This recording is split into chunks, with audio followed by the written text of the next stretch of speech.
Technology is not neutral. We know that if we're using biased data, we're going to end up with biased results. You're listening to Mobilizing Data for Justice, a podcast about how activists gather and make sense of data. This episode is an edited interview with Petra Molnar from Refugee Law Lab. Petra told us about why she began this work, her current projects, and what keeps her motivated.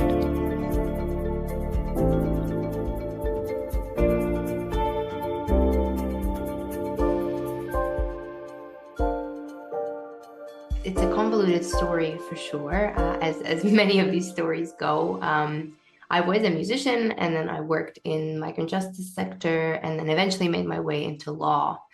And I'm a bit of a reluctant lawyer, I think. I see it as a toolkit, perhaps, to try and understand power and how the world operates. But I'm by no means, someone who enjoyed, for example, litigating in court. I did do it for a while, but then I kind of pivoted towards more policy and academic type of work, but not in tech. I mean, honestly, before I fell into this intersection of technology and migration, I didn't really know what an algorithm was or what AI was. I was representing people in immigration detention and working on like gender issues. I really wasn't thinking about tech at all. And then back in 2017, 2018, a colleague of mine and I, Lex Gill, who's an amazing lawyer in Canada, we discovered that the Canadian government at the time was using algorithms to make decisions about visa applications that were coming into Canada. Essentially, without much public scrutiny, people didn't really know about it. There was not a lot of conversations about the human rights impacts. And so we wrote a report about it, and it got a lot of attention. And I was really surprised by that. So I had to learn really quickly how this kind of tech space worked. And it's been an amazing journey since. And also because I've worked from a comparative perspective, I started asking questions, well, if this is happening in Canada, what's happening along the fringes of Europe? What about occupied Palestinian territories? What about the US-Mexico border? I mean, how is technology playing out there? And this is kind of where the Refugee Law Lab comes in.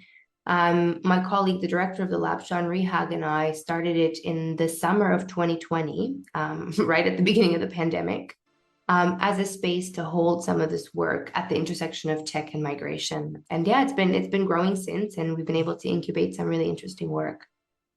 Our kind of motto or mission really is algorithmic justice for people on the move. And we like to explain and describe the lab as kind of having two ends, ends that are in conversation with one another and inform each other, but also look at kind of tech and migration slightly differently. So there's a kind of half of the lab that houses some of the projects that I do that are very critical of the kind of tech that's used at the border. That's the kind of human rights investigations, incubating work also that's being done by refugees themselves through our Migration and Technology Monitor project, which I know we'll talk about a little bit later, but the kind of like critical side. But we also know, of course, that the other side of the coin is that technologies can also be incredibly empowering, both for affected communities, but also for legal practitioners and for researchers who are trying to understand what's happening. And that's where Sean's work comes into play. So Sean Rehag is one of the preeminent legal scholars in Canada. And I mean, he's been working on data analytics, for example, of refugee decision makers for many, many years, doing some really amazing analysis on, for example, which judges are likely to grant different types of cases. Very, very helpful information for lawyers who are practicing and also for academics. And his work has evolved to really look at tech and data as, again, a way to try and get information and resources into the hands of those either working with or who are on the move or who are asylum seekers. And so there's this whole other half of the lab that tries to also develop projects that are either developing technology specifically or using data analytics to provide new insights about the world. Yeah, so I mean, we've seen a pretty exponential increase of technology used at virtually every single point of a person's migration journey now. There's things that happen before you even move. We're talking about things like social media scraping, for example, or risk profiles being created on people based on which mosque you go to or who you associate with online. That's before you even move. There's all sorts of things that are happening at the border space and in spaces of humanitarian emergency, like a refugee camp. That's where we're seeing things like biometric data collection, drones, AI lie detectors, even robo-dogs that were recently announced at the US-Mexico border. Really, really sharp manifestations of this kind of surveillance narrative. And then there's also things that happen once you've already arrived in another country, for example. That's where, visa triaging algorithms come into play, voice printing technology, but also a lot of inland surveillance.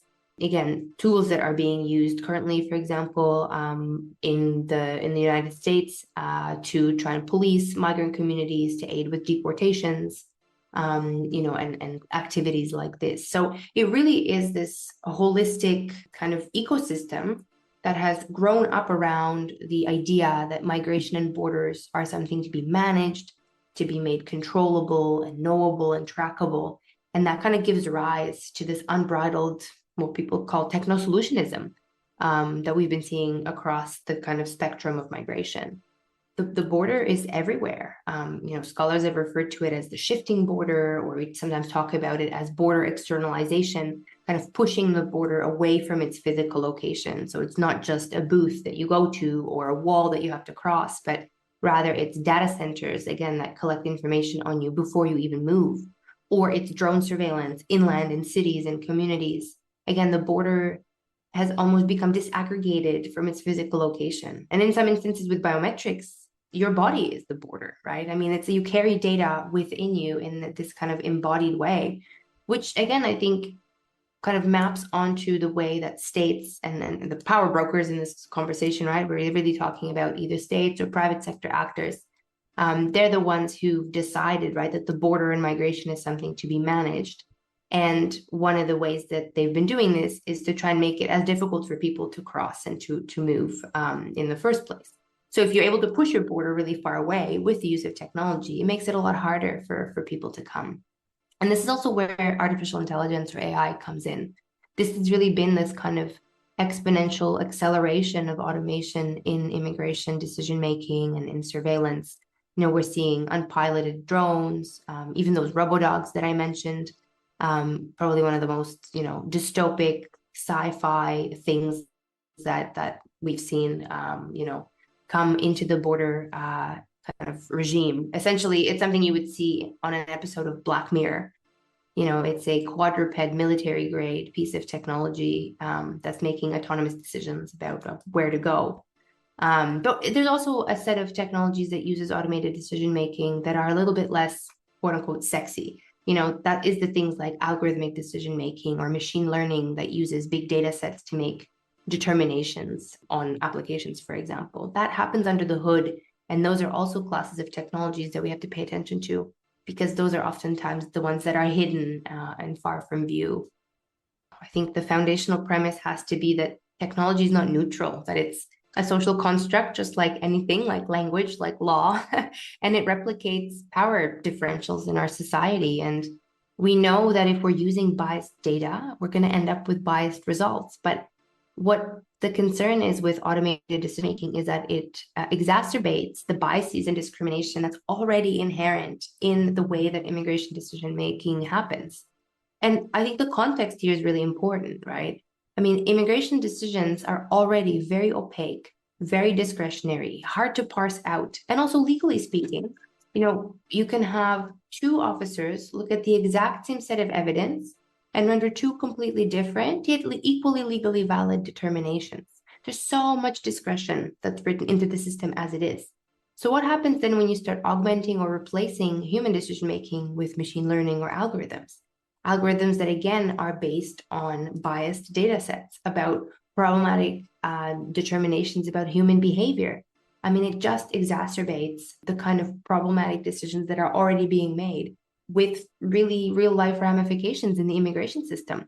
If you're, for example, denied a visa to go join your spouse and child, or if you're wrongfully deported as a result of an algorithm, which is what happened in the UK, for example. 7,000 students were wrongfully deported because an algorithm made a mistake and accused them of cheating on a language acquisition test. I mean, the ramifications of that are huge, and yet we're seeing this kind of, again, appetite for technical solutions without actually having proper societal conversations about what this is doing to people.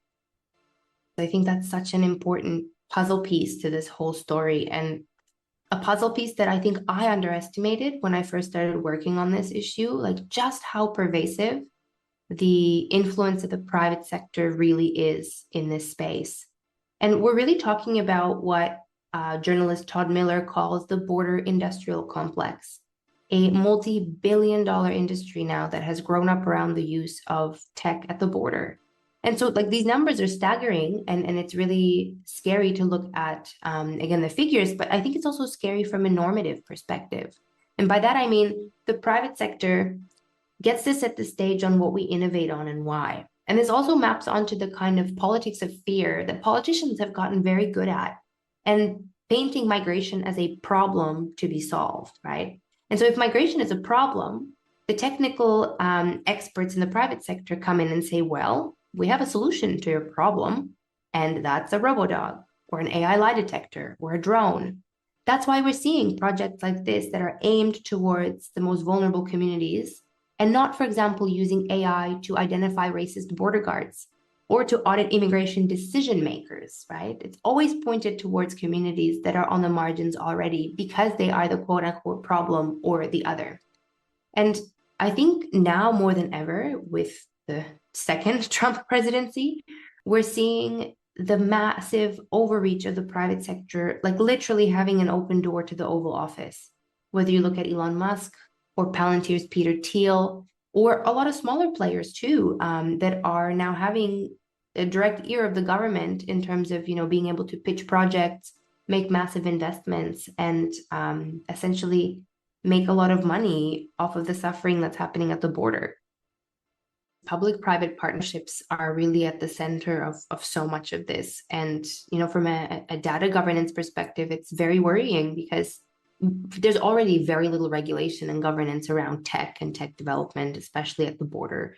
But then when you think about the kind of sensitive data that's being collected and shared across, private actors versus public actors, I mean, it just creates this ecosystem where the rights holder or the affected community is kind of falling through the cracks, right? And you really see this, yeah, with the way that kind of data has become the new oil. This is something that one of my colleagues in Kenya, Mariam Jamal, said to me that really stayed with me. Data is the new oil, and that's absolutely what it is, because it also feeds so much of the kind of surveillance machinery, but also just the data economy, right? We're seeing the way that this is also playing out across geopolitical lines, where you have regions of the world that are exploited for their labor to be able to do the so-called dirty work, of cleaning up data, of content moderation, being paid pennies for incredibly traumatizing work, and then also becoming data subjects themselves, right? In this kind of neo-colonial, data colonialism-y kind of way. Yeah, so we are, 1 week and 1 day post-inauguration, and I think we have now seen 51 executive orders put out by President Trump to kind of reform the US immigration system, in line with the promises that he was making to deport millions, to strip people of birthright citizenship, to expand the surveillance apparatus, to also arm the border and send military personnel there. I mean, the list goes on. And I think the thing is that Trump is obviously capturing a particular moment where there is going to be more tech, more surveillance, more data sharing, more deportations, more violence. But I think it's also important to remember that this didn't start with Trump, right? This is a continuation and a very traumatic, difficult one. I'm not trying to minimize that, because people in this very moment are scared and totally terrified of what's about to happen. But it also is historical, especially when it comes to the technology at the border, because a lot of that was actually introduced by Democratic administrations, the Obama administration and the Biden administration, kind of paving the way for the second Trump presidency to kind of step in and say, okay, well, we're going to use this infrastructure that's already in place to speed up the removal of people who are, again, seen as unwelcome.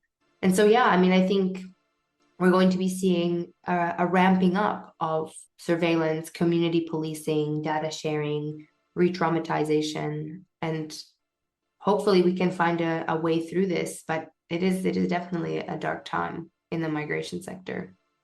I mean, I think new technologies, for example, surveillance and kind of data gathering, allow for the tracking and possible detainment and deportation of people at an exponential rate, right? But it also works in slightly maybe more subtle ways, right? It's also about kind of empowering, for example, local law enforcement to use tools that they would use for other types of purposes now for immigration enforcement.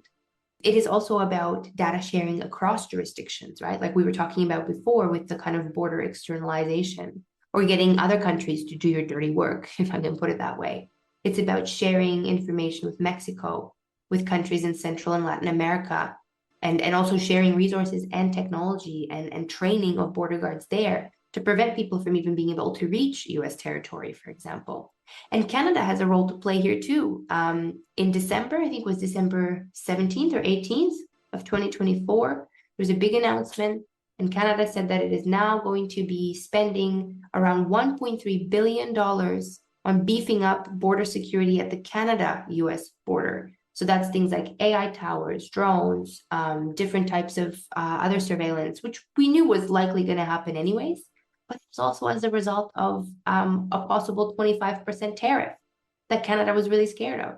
So there's also this geopolitical dimension there too that we have to pay attention to, because the US sets the stage and unfortunately other actors follow.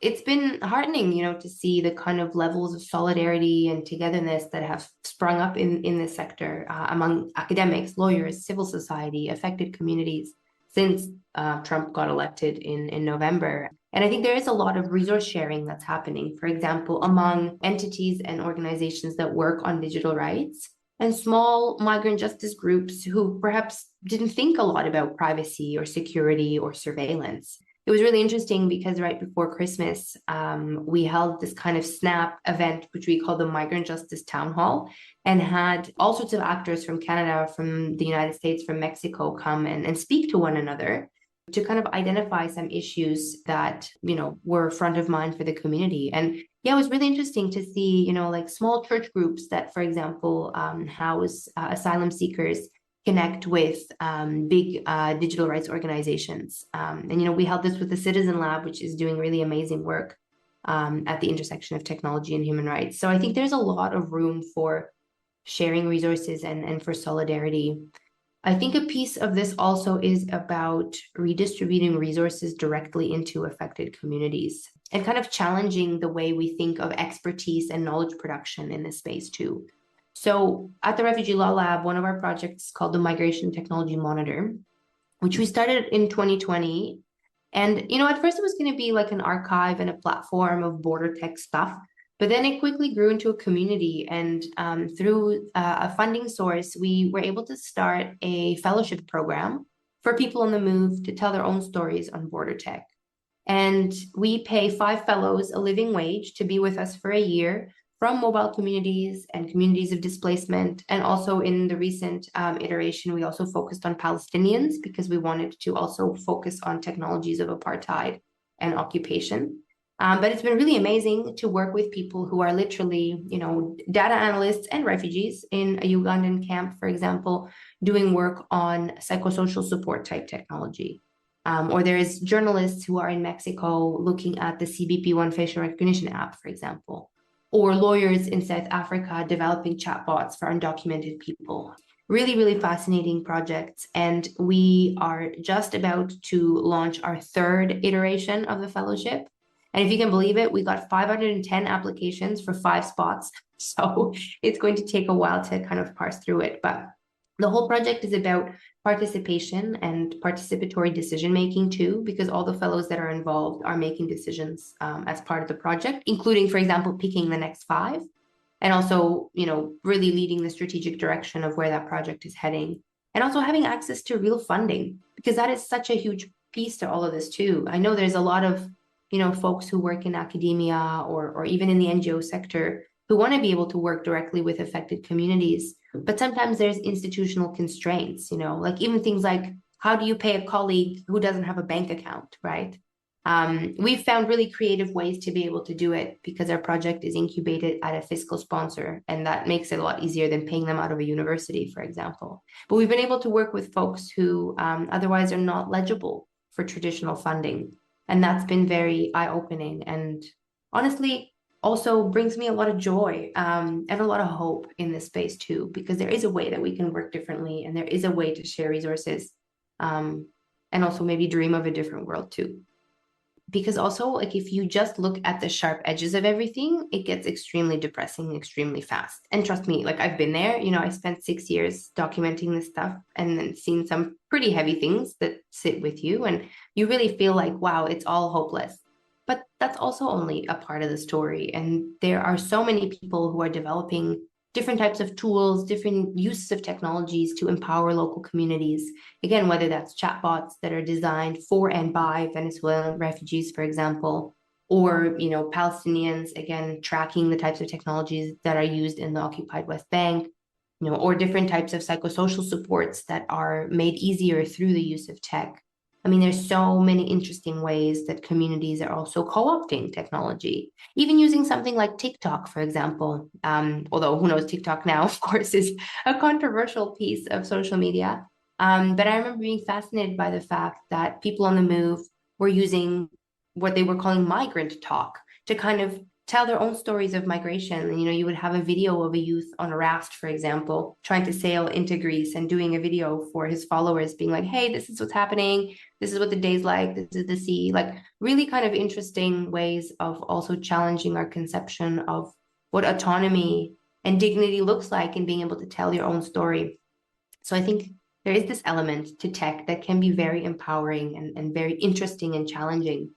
And maybe I'm a glutton for punishment, but I'm writing a second book precisely on this. So trying to look at the other side of, the kind of dark dystopia and trying to find examples of light and joy and resistance too. I think now, compared to, let's say, 5-6 years ago, there is a much stronger evidentiary record of what's happening where, some of the human rights harms, and challenges to human dignity and all this kind of stuff that people are concerned about and know a lot more about. And, in some strange way, I think the Trump election and the Trump presidency is really kind of hammering home the point that tech and migration is something to pay attention to. And so there is this kind of aliveness to the issues too that I think I would be remiss to not continue working on trying to critique these technologies. But I'm also trying to expand the work a little bit and focus also more on the participatory work with the Migration Technology Monitor, but also then take it towards a direction of trying to find mechanisms of resistance and solidarity and looking kind of again on the other stories that are also there. And so I'm working on my second book now to also kind of give justice to some of the stories that didn't make it into the Walls of Eyes, and to also profile some of the people who are really standing up to what's happening at the border, whether that's some of the search and rescuers who work in Arizona, or artists who are trying to challenge discourses around migration, or even, people who don't work in migration at all, but are concerned about the way that the world is heading and kind of trying to cultivate an ethic of care and togetherness. I mean, I think this is all connected because technology can make it seem also so disembodied that we are so far away from one another, but actually maybe this is an invitation to try and find a common path to each other again.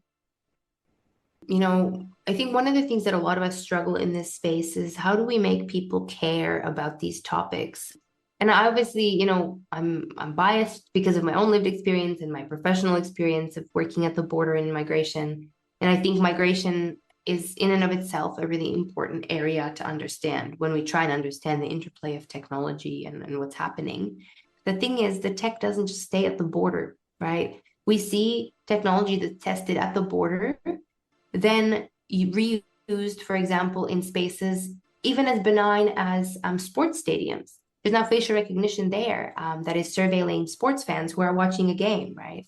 Or protesters who are, fighting for civil rights. They're also surveilled. So I think the border actually affects us all, even though it might seem like it's something far away or maybe not relevant to you. But I think it's also an invitation to see like just how interconnected we all really are. And sometimes maybe these schisms in the world are an important opportunity, again, to kind of try and find our way towards one another across these politics of difference that politicians have become very good at throwing our way.